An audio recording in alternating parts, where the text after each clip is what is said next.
Jeff there in Costa Mesa. Happy New Year to you. Okay, I think we got them all handled there. So let's get started with our presentation tonight. Um, we got kind of hello from Mount Shasta coming in on the chat. Very good. And Christine from Sonomish.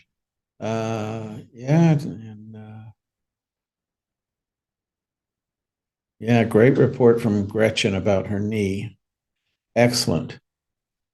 So best to put the comments. William, good to see you from Virginia. And Jim Bell from Houston, Texas. Very good. And Tammy says Happy New Year. And Carolyn says hi. And Dan from Texas. Good to see you, Dan. Lynn saying hello. Joy checking in from Chicago. Thomas from Annapolis. Norma in Michigan. Happy New Year to all. Same to you. And Doug says it's been a long time. Yes, I think you've been on the road for a while, Doug, and that's a good thing. And Happy New Year from George in the not too frigid Boston. That's great. And Dan says hello. Larry from Vancouver. All right, very good. Okay. Let me pop that down. One last message here. And Joy from Chicago. Very good. Okay. So tonight, this time of year, we usually kind of do where the opportunity is. And I don't think it has been more changed than it is right now. I mean, you've all probably heard about the artificial intelligence stuff going on, and this is absolutely going to be a 10 to 15 year revolution in the online world and revolution in terms of freelancers being able to take care of that. And some of what we're going to do tonight is talk about where the opportunity lies, and then I'm going to do some brief demonstrations to show you some of those things, and you'll get an idea. We've been training people in our Jumpstart program that have the one-on-one coaching in some of these AI techniques and helping them with their jobs and proposals and things like that. And so that's something that we've had quite a bit of experience with, and kind of put together some things that make sense to freelancers, especially the 50 plus freelancer, because there's some jobs that those of us in that range look at and say, I could do that job, most of it, but I have no idea how to do this part of it. And this is one of the things that's going to be very important for working with AI, because it really gives you sort of a superpower, if you will, as you go through this. So let's dive in. And let's see here. And so we want to honor some feedback we got last week. What did people like the most on the call? Nuances of deciphering buyer info is always good. And info on using first jobs to get a rating. Very good. We talked about starter jobs, and then also about the seasonal nature of freelance work. And I, talked to people a lot over the holidays because I didn't travel, and I had about a third of the calls that I normally had. So, people talking about, gee, I put in a proposal and I haven't heard back. And this is a great example of how human beings, come holiday time, disappear, go see family. They're off their time schedule for the most part. And yes, a lot of things kind of die down right in the holiday period. But nonetheless, the good news is that January is typically a great time of launching new projects and that sort of thing. So January should be a very busy month for freelancing and starting new projects and new money coming into the freelance world. So now we're finally talking about events in this year. And we've got our Fast Track Panama coming up in just about 6 weeks, I think, is the calculation there. So that'll be in Panama. And then we have Fast Track Europe coming up in Portugal on April 12th. So that's, just around the corner, sort of. Really looking forward to that. It's sold out already, which is great. And then Fast Track Costa Rica is coming up in July 18 through 20. So lots of good stuff going on there. So let's talk about the big areas of opportunity. And, content creation has always been one of the biggest opportunities for freelancers. Write an article, write blog posts, write emails, do create web content, create correspondence, create frequently asked questions. There's sort of sales writing, and then there's article writing, and then there's kind of utility writing. And all these continue to be a very, very big deal in the world of freelancing. But what has happened now with the arrival of ChatGPT, that's one of the core products out there that you can use to do freelancing work. There are lots of new opportunities to do these jobs quicker, more effectively, and to fill in the parts that you don't quite understand, if that's the case on a job, so you don't have to pass by the job. We'll talk a little bit tonight how you can use AI to help you with that job. So this is the bulk of the trade for a part of the online work, this content creation, and has been for years. But this is an example of a job, write a travel guide about the place you live or someplace you grew up in or that kind of thing. So these guys are, have spent $193,000. So they're a serious client. They know how to use Upwork. They've got almost a 5-star rating out of, I think they hired about 3,000, a little over 3,000 people, and 1,300 left reviews. But this job has in it, I've highlighted it, I brought it up from the bottom, is this would be a great job for a lot of writers, because we all grew up in some city. Most of us grew up in the United States or Canada. There's the same kind of jobs on there. But it says SEO writing. That stands for search engine optimization. And they would turn down, they would not bid on that article because they didn't know how to do search engine optimization. And historically, that required some amount of training. I know my first search engine optimization class that I took for 3 days in probably about 2006, so it's been a while, cost $5,000. It was crazy expensive, but it was from this guy out in Rancho Bernardo, California, who all the major organizations were working with, the corporate website owners and that kind of thing. And it was very enlightening. But pretty much everything we learned in that seminar is no longer valid. The world of that has changed. And now, using some of this artificial intelligence stuff, you're able to do these jobs. Now, I went in and looked up jobs today, and I think I saw about 5,000 writing jobs, writing blog postings, writing articles. And about 35% of those wanted SEO writing.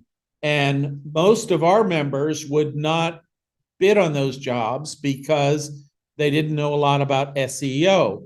Well, now you can get ChatGPT. You can write an article, you can put in the keywords that your client provides you with, and have ChatGPT rearrange your article so it has all the search engine optimization things in it that it needs. And so that is an example of one of the ways that it really extends your capability. You don't have to learn how to do SEO now because ChatGPT knows how to use SEO. And, there's some controversy that, wow, with this capability out there now of Chat GPT, everybody's going to get stupid. And it kind of reminds me when the calculator first came along, everybody said, oh, we can't give that to kids because they won't learn their multiplication tables. Well, fast forward where we are is that kids got calculators and they were able to think and solve much higher order problems without having to worry about the drudgery of, did that number come out right? So I feel like we're in the same neck of the woods with Chat GPT, and there's going to be lots of things like this that jobs you would never dream of tackling before, you're going to be able to tackle now. And so the second part of this, and this is really the biggest part, and I want you to take a look at that photograph there. I typed into Chat GPT, give me an image that represents represents restoring photographs. And within about a minute, I got this image and could download it and then put it in the presentation for you tonight, which is just remarkable. Normally, if I wanted a graphic like that, I would go to one of the 3 graphic services that we pay subscriptions for. One we pay $30 a month, one we pay about $80 a month, and another one probably about $20 a month. And we would go traversing through those systems, typing in keywords to see if we could get a picture we liked.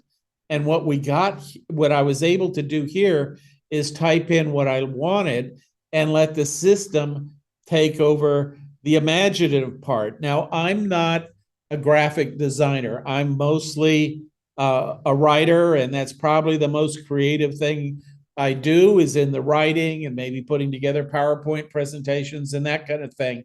But graphics is not my thing.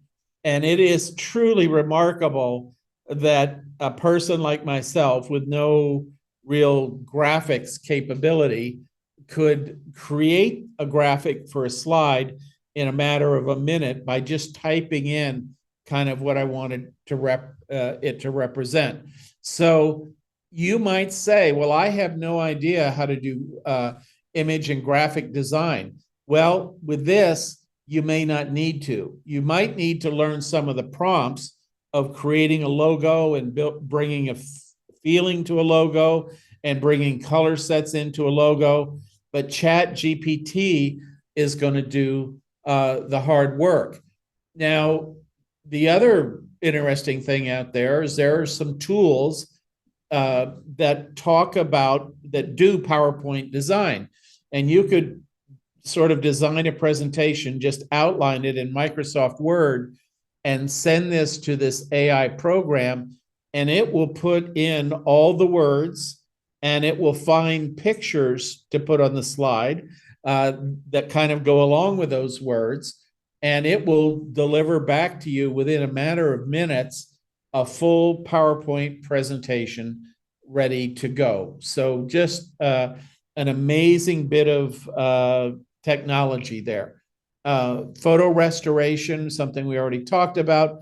Video editing. One of the most time-consuming things that we do is video editing. When you see a video from one of our events or something like that, we record it. It might be X many minutes long. There might be times in the video where we're doing exercises, so there's no real conversation during that time. So we go back and we have to edit that video. And if we record, like when we do our master classes, we record a 90-minute teaching block. We'll go back and it might take 2 or 3 hours to edit that down. So when it's done, you get all the good stuff. And so that's what this video editing is doing, is it's just cutting the time to do that 70, 80, 90% in some cases. It can also compose music. Have you ever thought of yourself as being somebody who wrote music? Well, now you don't have to know what the notes mean on the chart and all that kind of stuff. you can go into systems now, AI systems that are just so rudimentary compared to what they're going to be, that will allow you to compose music and play around with it and say, could you make it a little more like this? Could you slow the beat down? Could you speed the beat up? Could you bring in some saxophones?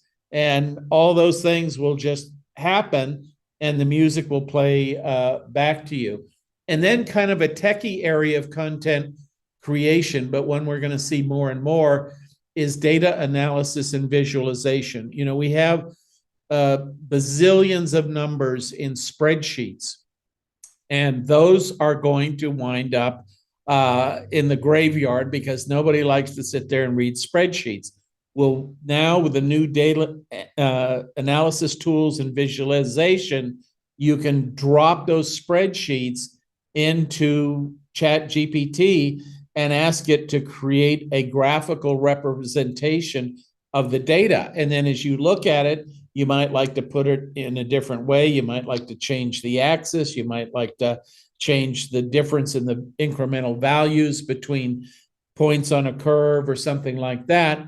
But you do all that by just typing in, can you make the points a little bit bigger? Can you make them a little bit closer together? That kind of thing.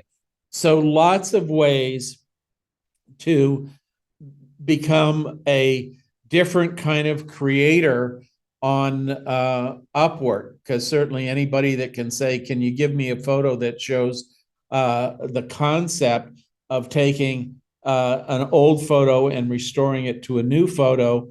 I mean, I think ChatGPT did a great job on this. Let's see, we got a couple questions here. Let's see there. Oh, there's Joy, there's Gail. Good to see you, Gail. And Joy. Okay. And let's see. We'll answer some of those on the break.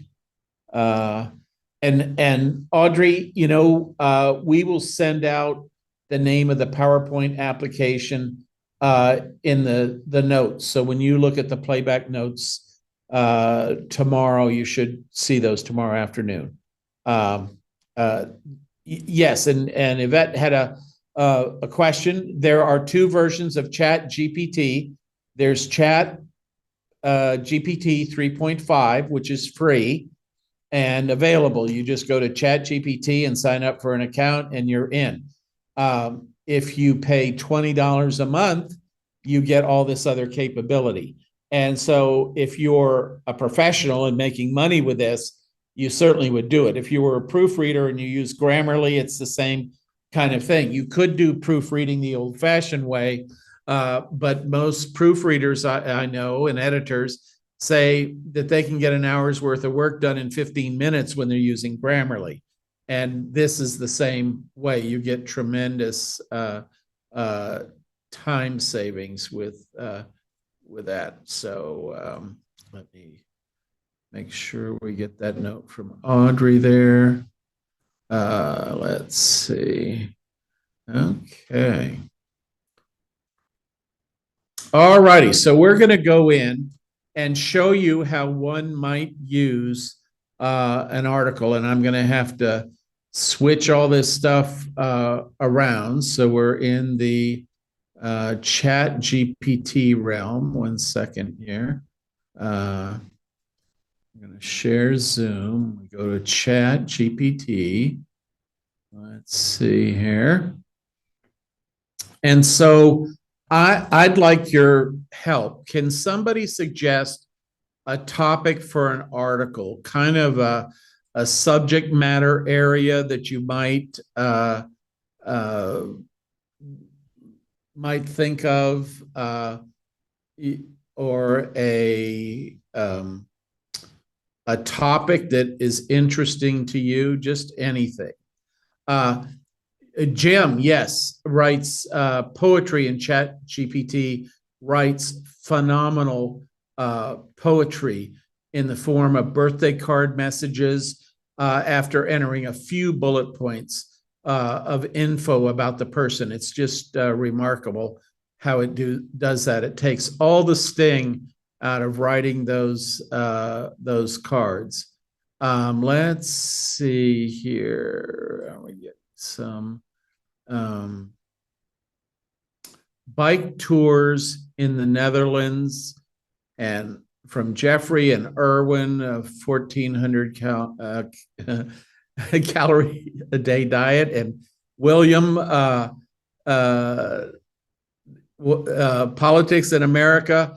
That one might explode the system these days, but that would be a good one.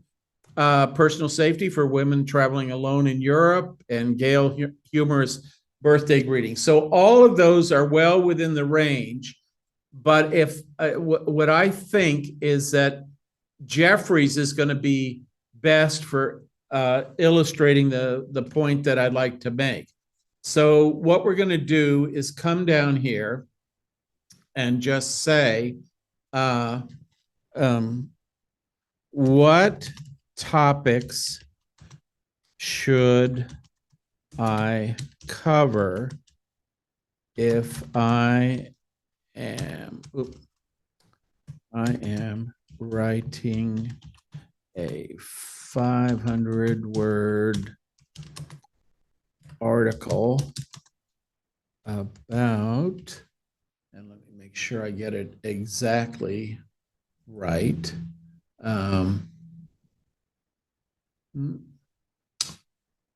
And I'll just cut and paste right from Jeffrey's question there.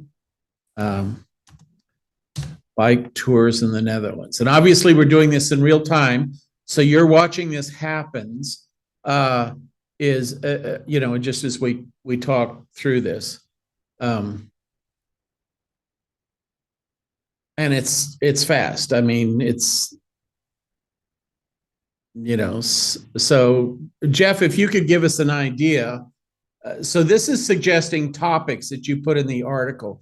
Most people make the mistake is they say, just write a 500-word article about bike tours. And,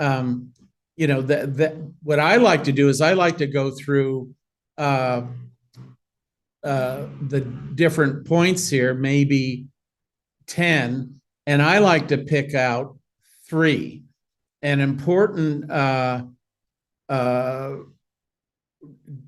deal would be you can pick the numbers. So I would say, and I like to give ChatGPT, if you tell it to write a 500-word article, that takes away a lot of the flexibility that ChatGPT has. But if you ask it to write an article between 400 and 600 words, it seems to give better results. So write a 400 to 600 word article on topics 1, 2, and we'll do 4 above. So now this will tear off and start writing the article. You can see that sort of the background, country boasts over 3,500 kilometers of dedicated bicycle paths, popular routes. And so, some stand out for their scenic beauty. The North Sea route, for instance, offers a refreshing ride, blah, blah, blah. And so it goes through countryside routes, gives you some names, destinations, practical tips for cyclists, and as fast as that, it writes an article. And one of the things that the way I think people misuse this now is they take this article and they submit it to a client. One of the things that happens when I write articles for a publication, it always goes into an editor. Sometimes they come back and say, can you rewrite this paragraph or something? Sometimes they come back and say, could you put a little bit more energy into it, or enthusiasm, or that kind of thing. But this is actually a very good, very serviceable article.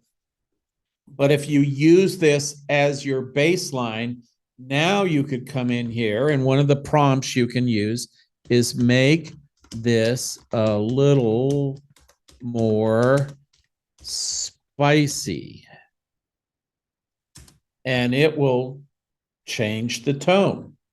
And there's more action words and adjectives and adverbs that help make this a little bit more energetic read, rather than the sort of encyclopedic read that the other one is. And so this is one of the things, again, that saves a freelancer a bundle of time. You aren't worried when you send in a draft of an article, oh, gee, is this going to be right? Do they want it more this way, more that way? Should it be more conversation, less conversational? Blah, blah, blah. You just send it in, and you know that if the editor comes back and says, can you make it more conversational? You just type in here, make it more conversational. There we go. And it will rewrite it down. And see, you got a few exclamation points in there. And hi there, ever dreamed of cycling through a place where the bike reigns supreme? And so we've written really 3 different articles here in the manner of 6 or 7 minutes. And so some friendly advice before you pedal off. It's much more conversational in that regard. Of course, you can write it in an academic form as well. So that's just a quick look at how it works. So now we're going to head back to the other parts of the presentation, and we'll get, there we go. Okay. And so in our business, we've really seen this a lot. Consulting. There's a lot of people that are now moving into freelancing to take advantage of what they've learned in their career. It could come from other places besides their career, but it could come from their education. It could come from the type of work they do. It could come from projects they manage. Because a lot of our experience, when you're over 50, you've got 20, 30, 40 years of experience on the job. So you have a lot to draw on. And this is one of the real advantages for freelancers over 50, is they have what we would call the texture and the detail that you can add to an article. Now, those articles we just wrote, I wouldn't suggest that you take the article at face value. I'd suggest you take about 30 minutes to 45 minutes, and you go through and you enhance the article with maybe some examples that you can give, or tell a story or two through the article. But you can draw on consulting in your expertise area from things that happen in your career, things that happened in your education, hobbies you have, special interests that you have, sports that you like, that kind of thing. So there's a lot of ways to do that. One person I know was a windsurfing coach, and they now have a business consulting to people basically that want to learn how to windsurf. And they're able to do that, on a Zoom call. The person shares pictures back and forth of waves and what their board and sail looks like and how to trim it and all that kind of stuff. So think about your consulting expertise. If you were going to be a consultant, what kind of consultant would it be? And if you could put a few things in the chat room. And let's see here. Good news. Yeah. Very good. And Jenny talks about a course that she's taking. That's great. Teaches you how to write good prompts. Yeah, prompts are really the key on this.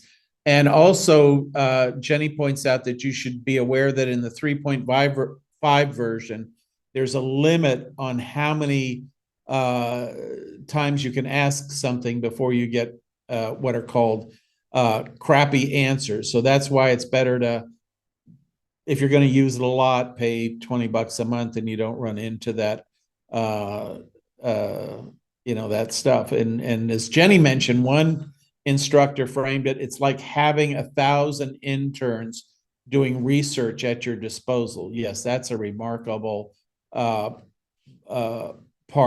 Audrey is asking, what are the key features provided in ChatGPT 4 that are not available in the free version? That would be a great question to Google. You'll get an answer, but it's a very lengthy answer.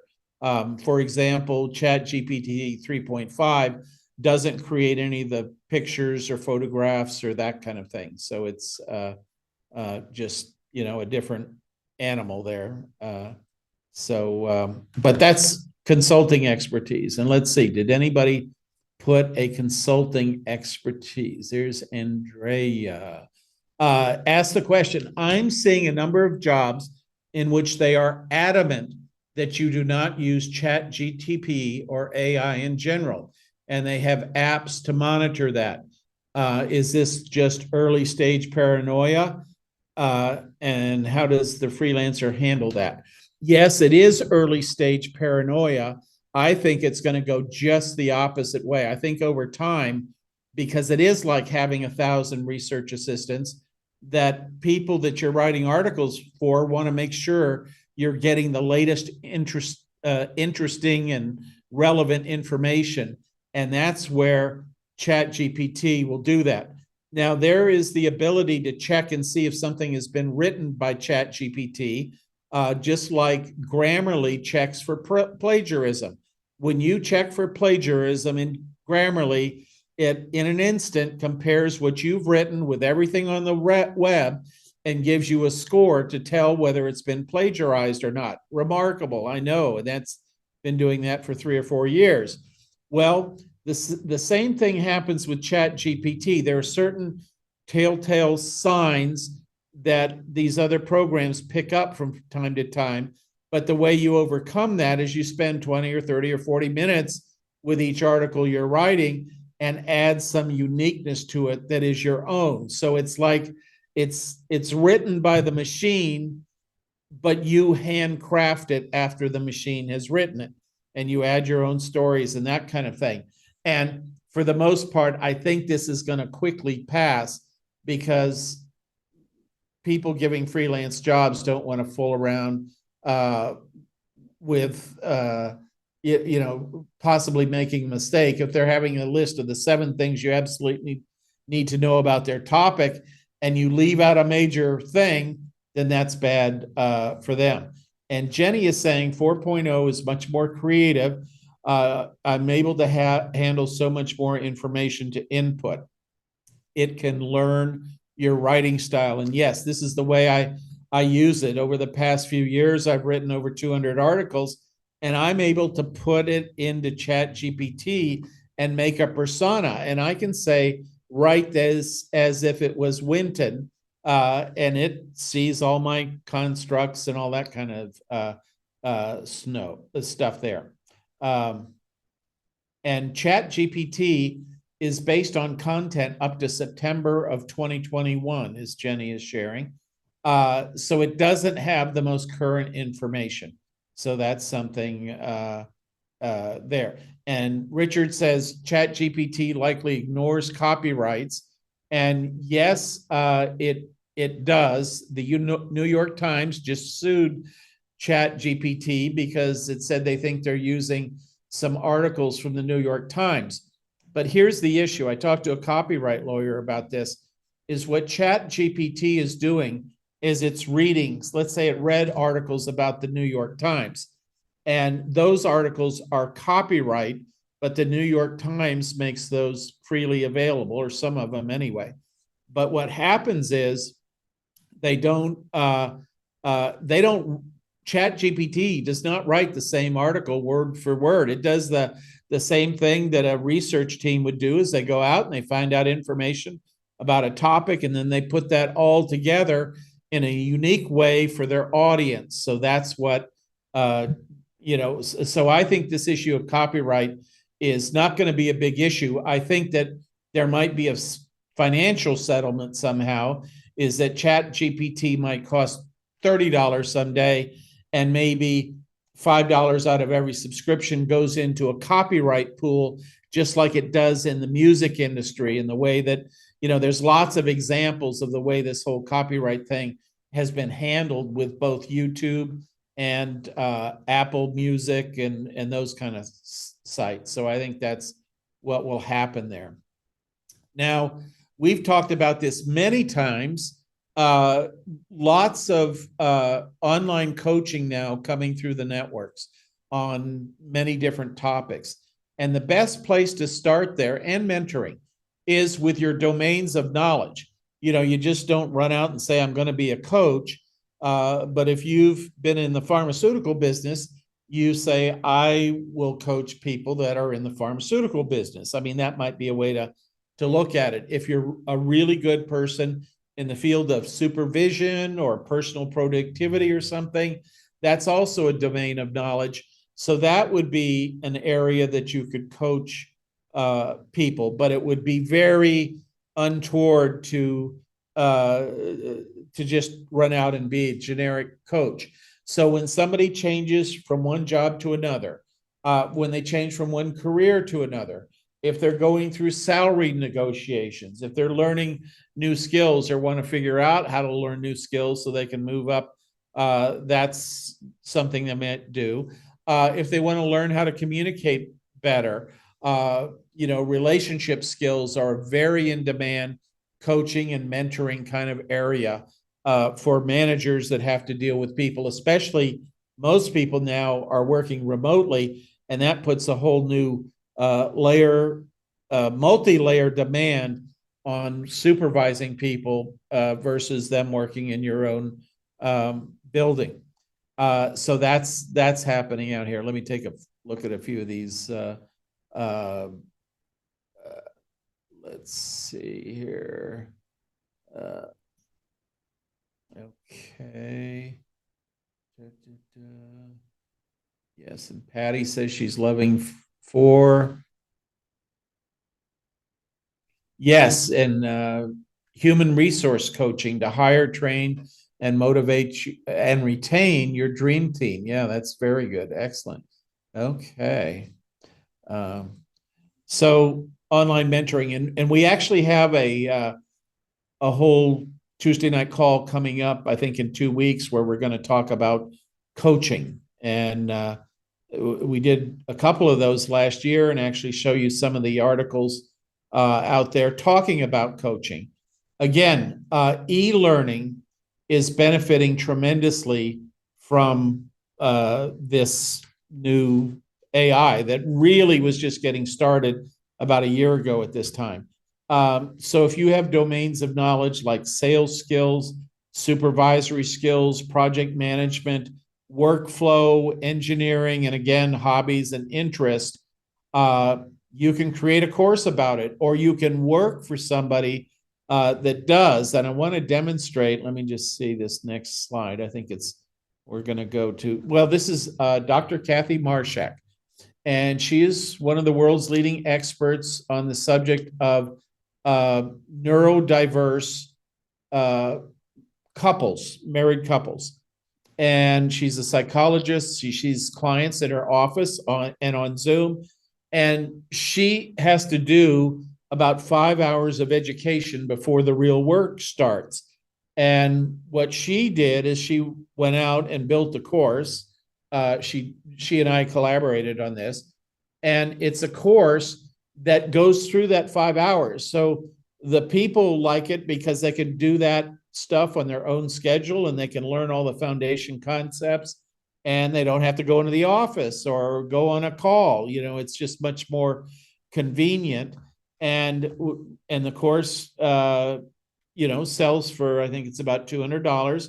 And so people buy that course, save money over coming into an office for live appointments, and can do it on a schedule that they see. So coursework, transferring your knowledge is a lot of what's going on here. And there's an African proverb that says when an elder dies, a library burns. And this is kind of the thought in our generations. If you're over 50, you got a lot of knowledge, and it's not going to transfer unless you figure out some way to do that. And this is the way. And there are people that want to know stuff that and they don't just want to know what you know, they want to know it for certain audiences. And that's what this course and even the mentor work is all about. So what I'm going to do is pop in to this, and you might be saying, well, I have no idea how to do this this work. Let's see. Let's see.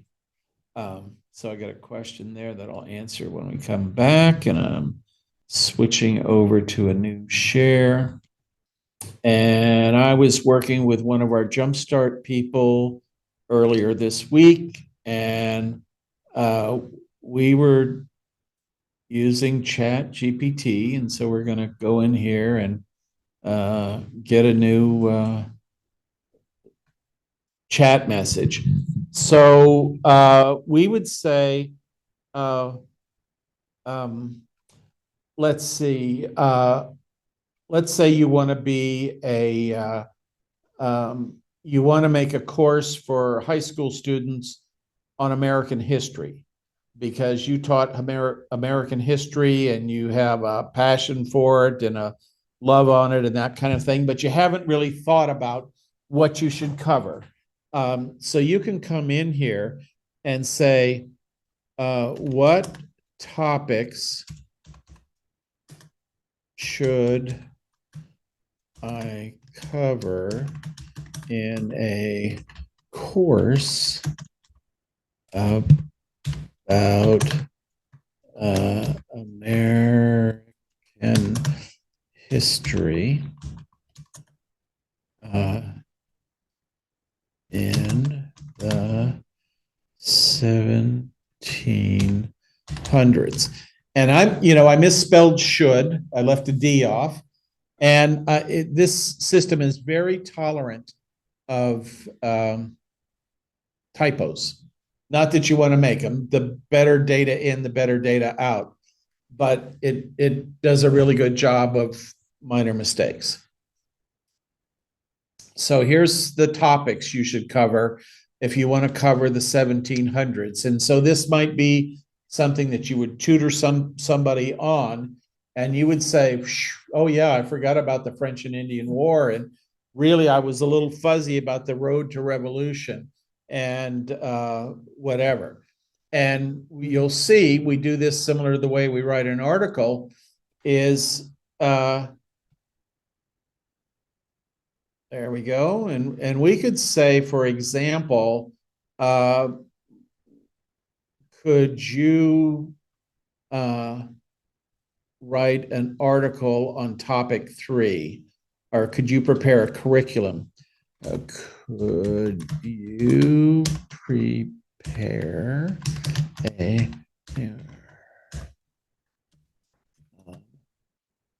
for topic 3 that I would use to tutor a high school junior? Okay. There we go. I'll make sure that gets spelled right. And now you have to be sort of knowledgeable in this, but it's spitting out, as you can see here, for week 1, what's the objective, what the content would be, what the activities might be, what the assignment might be, and week 1, week 2, week 3, week 4, and it just goes through and it creates that. Now, is there anybody on the line here that could benefit from a tool like this that would help you deliver work for clients? I mean, designing curriculums has always been a big uh, source of income for freelancers online. And with using this kind of thing, um, you can just do so much better, so much faster. So you might come in here and say, could you give me more detail?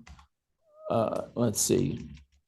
I would say a more detailed plan on week 3. And so it'll go in there and it will expand. So you have a more detailed sort of topics to cover, and day 1, day 2, day 3.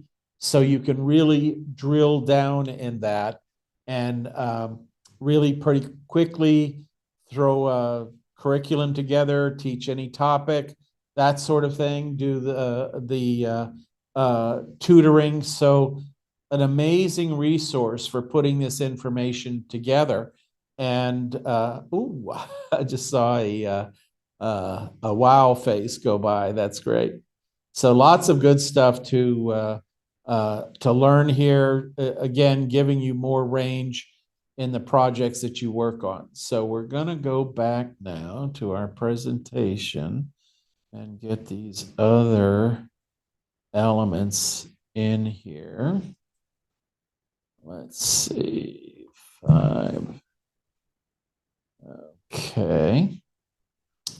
So this one will overlap a little bit with one we visited early, but what we've noticed is that there's a lot of people more towards the 50-year-old side that want to continue consulting based on work that they're doing now. A lot of people are making the decision, do I want to go back into the big company and get the gold watch and spend another 15 years there? Or do I want to break out now and start my own service? And of course, we all have been in meetings like this where you're in Zoom mode or Teams mode, whatever tool you're using, and managing projects. I mean, that's the thing. And some of you I know have PMPs because I've talked to you, and we see that on the list, and you have there it's just hard to have a PMP and not get hired in a system like Upwork. If you've got experience running projects, you don't have to have a PMP. You just have to have the track record of running projects and the ability to demonstrate it. And the education. You may know a lot about a certain industry. You know, I was in the computer industry for many years, and part of that was time spent serving the aerospace industry. So I know a lot about aerospace. I know a lot about computers. I know a lot about technology. I know a lot about computer-aided design and that kind of thing. So those are an example in my career, and I'm sure you've got dozens in yours where you could bring expertise that somebody else would want. A lot of activity right now in nonprofit organizations and organizing them or downsizing them, and also in the fundraising area for nonprofits. This is a big issue because as inflation is relatively high compared to what it's been in the last 40 years, donations dry up. That's largely a discretionary expense for most people. And when they, get done with, their food shopping and car payments and all that, there's not as much money left for charitable contributions. And so there's a lot of activity if you know how to fundraise. So one of the examples of project management and consulting. Now, this is another interesting one, a big category, health and wellness consulting. And this is all about, you know, diet and vegan and keto and meal planning and exercise for people 50 plus. And there are every day dozens and dozens of jobs for people looking for a coach in these areas, looking for how do I recover better from surgery? How do I, come back more quickly after a knee replacement or whatever it is? Or how do I deal with these allergies I got? That's a huge thing. As science moves forward, there's more and more stuff that we understand about food allergies and that kind of thing. So if you have some expertise in that, that's a wonderful place to look. Now, this is another wild card. I just know from the people that we work with that I have seen a lot of voiceover and narration services. And this is one of the areas that AI is a little vulnerable, because right now, and you probably hear this from time to time, I'll be watching a YouTube or something, and they will say a word that you've never heard before. I heard one the other day, and they were talking about they went to Cincinnati, but they called it Cincinnati or something like that, because the AI sees the letters on the page and it does what it thinks is the phonetic pronunciation, but it doesn't realize these idiomatic or non-standard vocalizations of words. So they say words that are off. So, for example, in audiobooks, let's take a nonfiction book. If you're writing about a topic like organic gardening, and you mispronounce the names of plants or minerals you might use to treat the soil, it really undermines the credibility of that whole narration. How much does this person know about that? And the idea here is that there's still continues to be a lot of work, and the need for audio work continues to grow because people like to watch and listen more than they like to read a screen, sit in their office for 6 hours a day, that kind of thing. Every company, every charity, every nonprofit organization, every governmental agency has, at least a dozen explainer videos about what they do and who they do it for.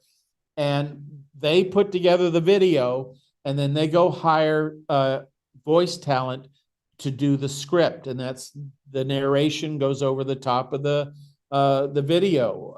I had somebody recently that did a bunch of game voices for a video game. One of our coaches has been very successful doing interactive voice response for a major corporation, one of the top corporations in the world. They have internal systems, kind of press 1 for this, 2 for that. And he records that stuff. And every few months, he gets another batch of things to record. And of course, there's podcasts. Now, somebody does a podcast, but they need a narration of the introduction. They need a narration at the close. If there's a long block of text, maybe their voice isn't the greatest for reading a long block of text, and they want a voiceover for that part of their podcast. So many opportunities there, and voiceover expands into multiple different things. Voiceover is kind of just doing a script with your voice, but now there's also voice acting, and that gets into creating voices and creating characters. And you can go into Upwork and see all kinds of Upwork things that have voice over and voice acting, and they will say, we want you to create this character, and they should have a voice like this, and whatever it might be. So let's pause and take a few questions. We are beginning a paid training program that'll go on for the next year, that's all about how to use AI to grow your freelance business.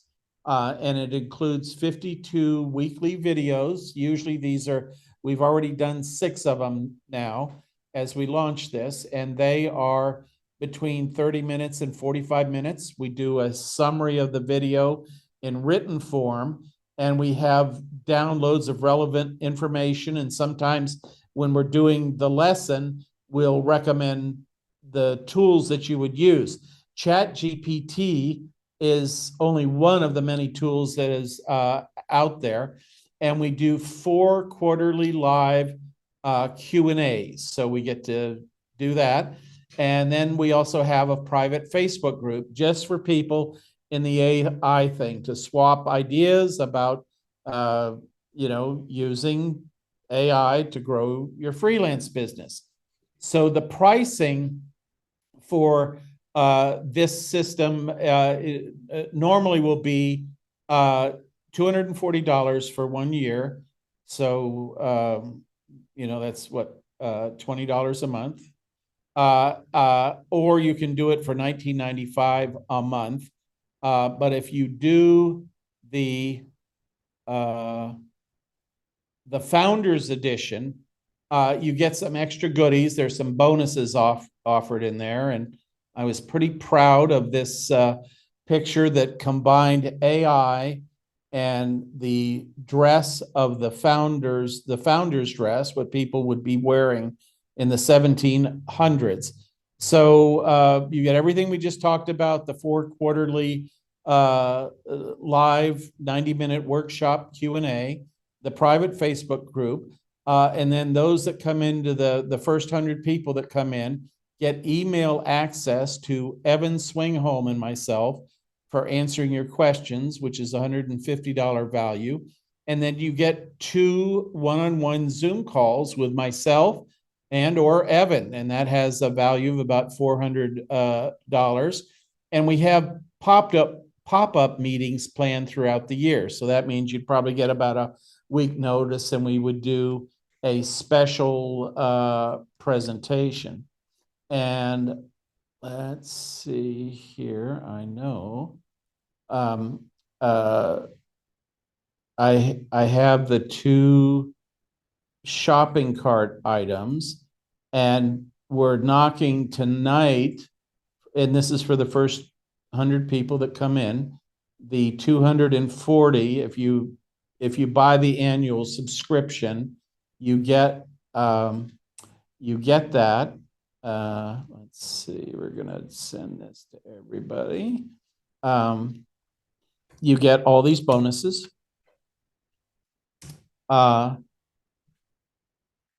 And if you want to do it on a month-to-month basis, that's fine as well, and that's available for you as well.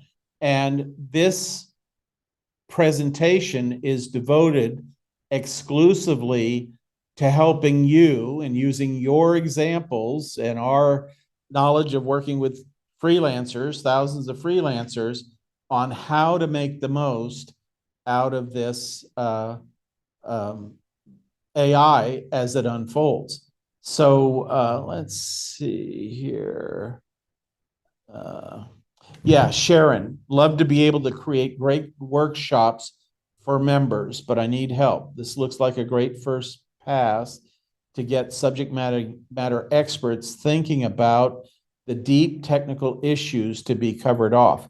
Yes, and you can continue to go way down into this technology. We did the little curriculum example there, and we said, show me more detail. You can ask other questions, like give me a list of links of resources that I could be recommended reading for the program. There's all kinds of ways to do that. And that's some of the things that we'll be teaching you as we go through this process. Some of the first ones we've built are researching topics. Another one is planning a vacation, because this is not just build your business. It's sort of enhance your life. Artificial intelligence will be a part of all our lives. It's going to be in the back room, like in the airline reservation centers. And every time you log onto a website, websites are going to get smarter. They're going to kind of know what you want to do. You're going to be able to ask them questions that might have a misspelling or typo here or there, that kind of thing. But it's really incumbent, especially in the 50 plus age group, to get, in my opinion, to come up to speed on this. It does wonderful things in the realm of helping with financial planning. You're able to type in your own personal situation and get recommendations from them. I would certainly check those recommendations with your professional as you're going through this, but it's a great, I mean, sometimes I have a question that's not going to impact my life, but it's something I'm dealing with today, which, is it better to lease or buy or something like that?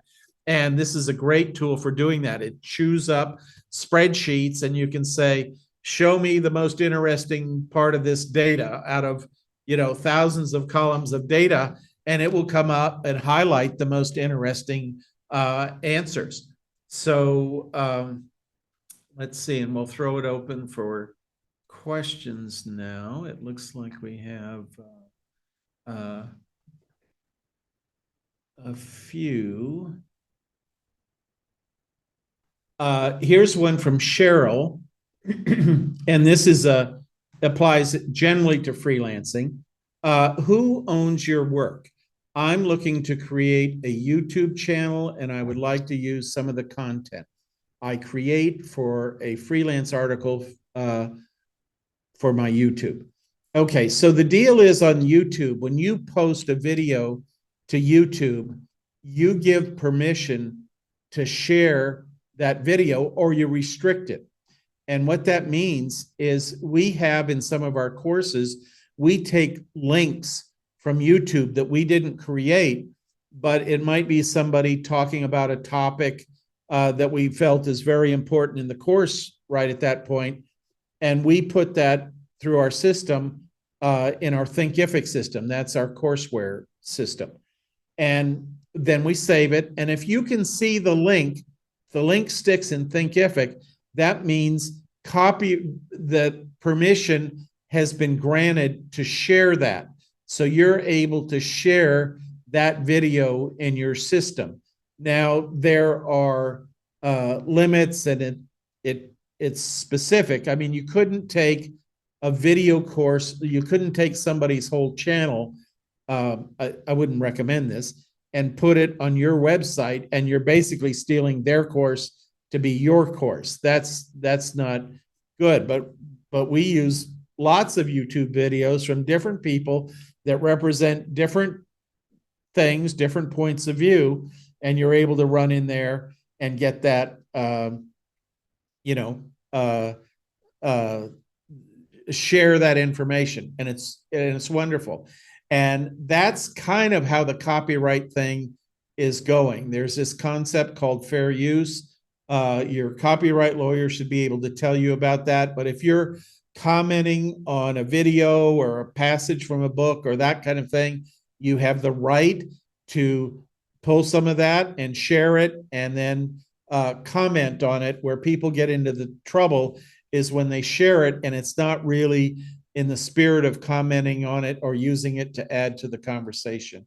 So that's in a nutshell kind of my take. And Jeff says, count me in for the Founders Edition. Thank you, Jeff. That's nice. Cheryl asked, how does this work with your freelance course? Well, it's very compatible with the freelance course. If you're in the 21 days program and you're up and running on Upwork, I would suggest that this may not be for you until you get that there, because you want to be applying these ideas as soon as you're able to do that. There are some people who may not have had the opportunity, may not have profiles going. So that would be the first thing to do before you go into this course. But I say that as somebody who, if I were buying the 21 days and I didn't have my profile up yet, I would still want to be hearing what's going on in the world of AI because, I'm acquiring knowledge all through that time and I will be able to hit the ground running. So that's a personal decision. I wouldn't, I don't like to load people up. I don't like to say you buy this and then you buy that and then you buy this other thing. I think there's a sequence to it because I realize a lot of people are doing this on a budget and they want to get where they're going. And obviously, the great thing is that once you get going a little bit, then you can get going a little bit faster and a little bit faster and a little bit faster.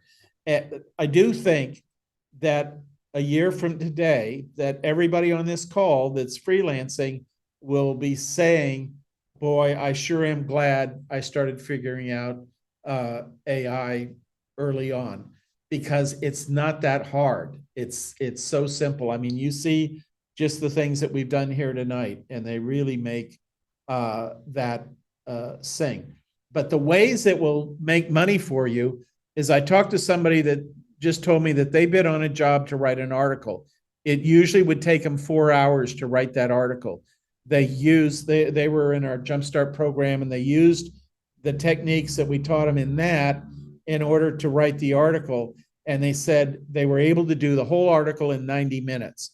So anytime you can take something you spend 4 hours doing and you get it down to 90 minutes, you can charge, you're effectively making more dollars per hour for the article that you generate. So Cheryl, yes, and I'll talk about your profile. So in Upwork, you have a thing like a resume. It's called a profile. And that's what people look at to see what your background has been and all that kind of stuff. And so having your profile up, once you have that up, then you're able to bid on jobs and win jobs. And so this is what that's all about. So that would be getting your profile up. And Gretchen says, I want to get the course. Do I use the code you put in to chat for that purchase? Yes, you do. It's the first option there. I mean, whichever one makes sense for you, but the extra bonuses come with the first option. So that's good. Let me see if I got on. Yeah, so Sharon, you're right. You can go in here and say, and especially work. See, the interesting thing is that AI, as you begin to work with it, you realize that it collates the information from lots of subject matter experts, and so it's just so interesting, having been playing with this now for 11 months, how far you can get in designing a workshop or training, for an audience, just by describing your audience. I go in there and I say, we're working with adult learners, age 50 plus. Usually they're strong on skills, knowledge, wisdom. They're not as strong on the technology. And what would be the best way to design this course? And this is the other thing about AI. It might throw out 10 suggestions and only 3 or 4 of them are worthwhile. And I know not to waste time on those other 6 or 7. It'd be a waste of time. So you can't take the stuff that comes out of Chat GPT and literally put that in, into your course, because you need to bring the brain power and your experience and your knowledge of the topic to say, this makes sense to cover, that doesn't make sense to cover. But this just helps you narrow the field, if you will, much faster. And like that one person said, for them, writing an article went from 4 hours to 90 minutes. So that's great. All righty. Happy to take any other questions as you have them. Let me see if I got all the chats here. Okay. Sonia, where do we sign up? It's in the chat window, but let me put it in there again. And you'll get an email over the next few days. As soon as we get this course up, there are a lot of people that signed up for this, just specifically for this event, and they were not able to participate, but they will get the replay, as will you. So you'll get the replay. And I'm putting this in the chat window right now. And that should be pop up as a little red message there. Sonia, let me know if you're able to see that.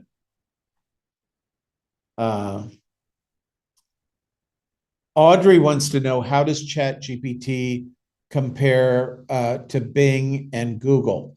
You know, they're all relatively new.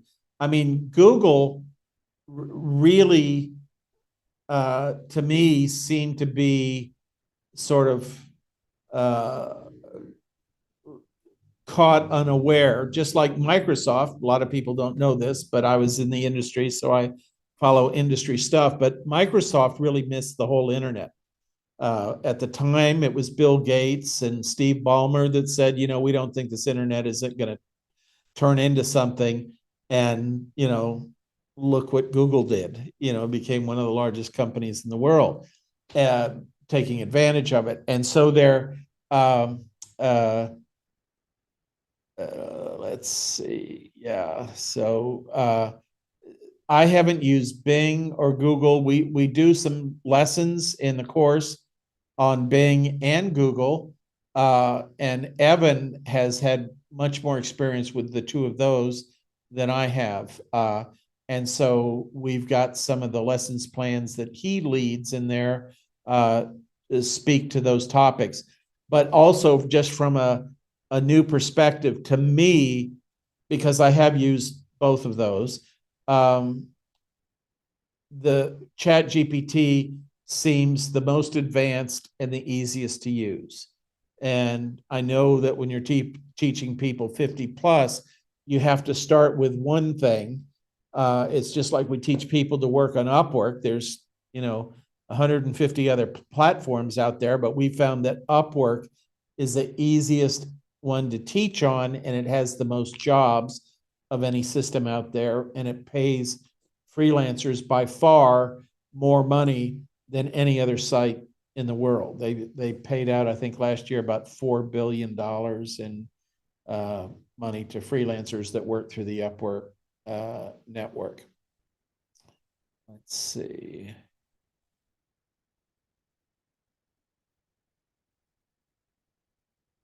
Oh, this is interesting. So Sharon says, thanks, it's really been valuable. Thanks for that. Now I have to decide whether to do the 21 days course, and you're still employed full-time with long days, or the AI course as a learning event to help me on the way through freelancing as a semi-retirement planner. Okay, that's good. So there's a couple ways to do that. Obviously, the lowest cost way with the 21 days is just go through that and create your profile. We do have a profile service that for $695, we write your profile for you and get all your skill sets in there and that kind of thing. So that may be a way to do both. I see the 21 days course as getting you on the playing field, and I see the AI course is improving the way you play once you're there. And so if that helps, you know, that's an option there. So let's see. Sonia's good.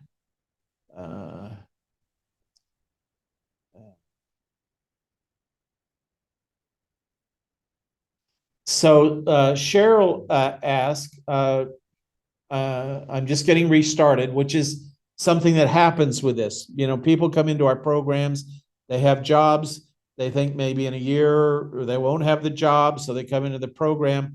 and then they find out that their job's been extended for 2 years or whatever it is. And so I get that. The rapid fire income intensive that we did in the latter part of last year did not cover any AI topics. I mean, everything in there is certainly valid for today about strategies for going after jobs and getting your profile in good shape and writing proposals and all that kind of stuff. In fact, we've taken some jobs and used AI to write proposals, and then we grade them on an internal scale that we use. And the proposals that AI writes are terrible. You know, they're like 20%. And what we know is a proposal has to score at 80% or above to be effective. And so the rapid fire income intensive is all current information. But when we did that course, this AI stuff was not, it was very much in a less usable state. You know, like in the old days when you used to get a new program and it would crash your system and that kind of thing. That's the way Chat GPT and some of the other AI felt. So the new, I mean, if I just think that freelancers you can't start learning about AI too soon. You know, it is going to sweep like a tsunami over the world of freelancing, and you just want to have your skills there. In fact, one of the biggest things is that smaller businesses are not going to know how to use AI. They don't have somebody that can sit down at the system and do what I did tonight. They just don't understand it. You know, small businesses don't have that kind of resource. And I want to say that some number like 72% of all businesses in the United States have less than 15 employees. And freelancers are going to be doing this kind of work for small business, but there's going to be a huge amount of it because every small business now is going to want to improve their marketing, improve their product descriptions, improve their technical manuals, that kind of thing. So, I think that's kind of the way I would look at it. You know, it's just that important. And then Cheryl just said, I signed up for your AI class. Very good, Cheryl. Good. We'll look forward to seeing you in there and doing those one-on-one sessions with you and that kind of thing. And Krista says, Happy New Year. Same to you, Krista. You mentioned proofreaders who use Grammarly are able to proof in a quarter of the time. Is that using fixed price per word pricing? No, that speaks more to the amount of time that you do it. I'll give you an example. This is one of David's stories that he tells a lot. Is that we had a woman at a seminar, I think it was, and she was asking about proofreading, and David showed her a document and said, how much can I, how long would it take you to proofread this document? And she said, oh, about an hour. And so then David showed her Grammarly, and he ran the document through Grammarly, and he went through and he made all the corrections in Grammarly, and he gave her the document and said, now from this new state, Grammarly's made all the corrections. How long would it take you to proofread this? And she said about 15 minutes because all the mistakes had been corrected. She verified that most all the mistakes needed correction. She verified that a few of them didn't, but she was able to do what she thought would take an hour in 15 minutes once he showed her that. Because in proofreading, you're looking at not just the grammar, but you're also looking at the context usually. And that's the best place to work, is when you're doing context kind of stuff. When you bring some knowledge beyond just the grammar to the thing, that's where you add the most value and frankly make the highest income. Cheryl, I'll send you a link for that. Let me make a note here. Oops. Pen doesn't want to write anymore. 21 days.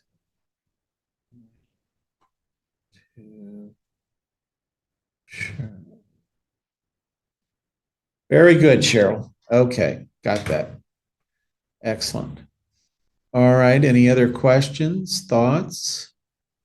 Yeah, Richard makes a great point. The Army is using AI already while training employees lags. Those who get out front win. Very true. Very true. Um, one of the ways you can use this AI is you can go in there and say, let's say there's some topic that you don't understand or know, like search engine optimization or something. You can use a prompt that says, teach me like I'm a high school student how, with no knowledge of SEO, how SEO works. And it'll give you some information. And then you can say, what other beginner resources should I use? And it will give you websites, links, other things that are good for where you are. And everything is lined up in context. You know, it's progressive. So that's a great way to do that kind of training. And I know because for many years I was involved with the training in the Army, Navy, and Air Force on many different fronts, and it was you know, you just wouldn't believe the amount of training that they go through.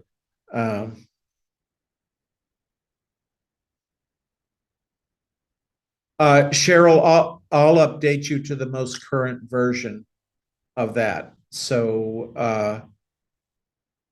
I'll send that to you. Let's see.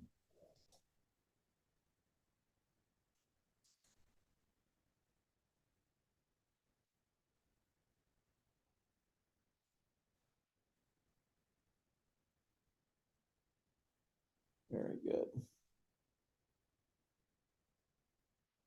Excellent. Okay. Very good. Let's see what the chat. I have two places to look for questions now. Very good.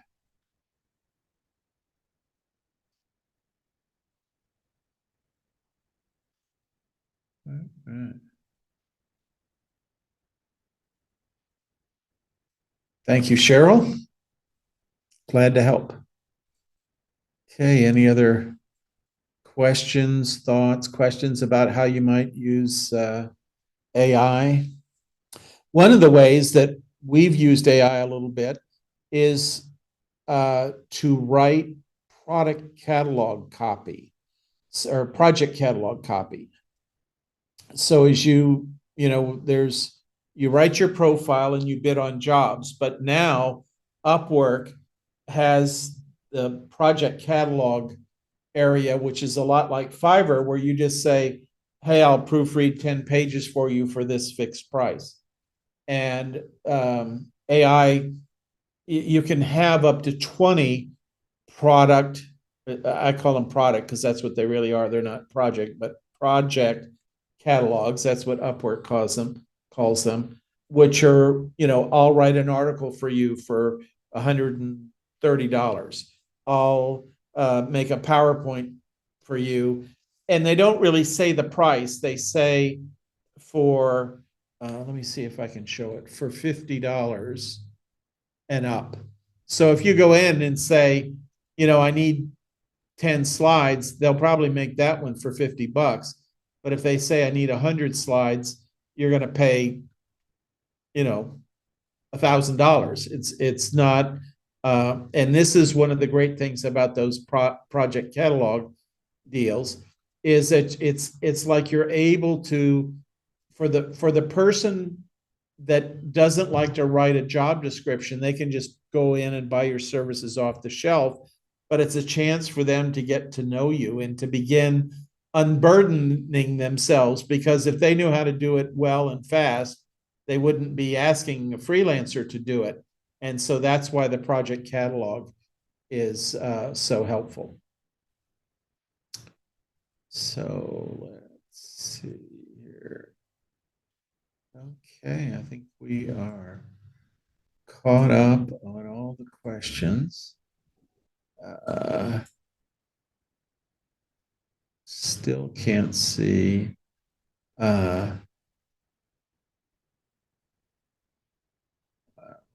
Okay. Yeah, I found the chat room. Let's see.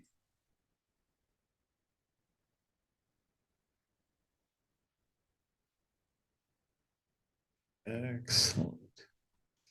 Yes, and Jim Bell put I think you all can see it, or maybe I'll put it in the chat for everyone. This is a funny. I wonder who that person is. That's great, Jim. Let me.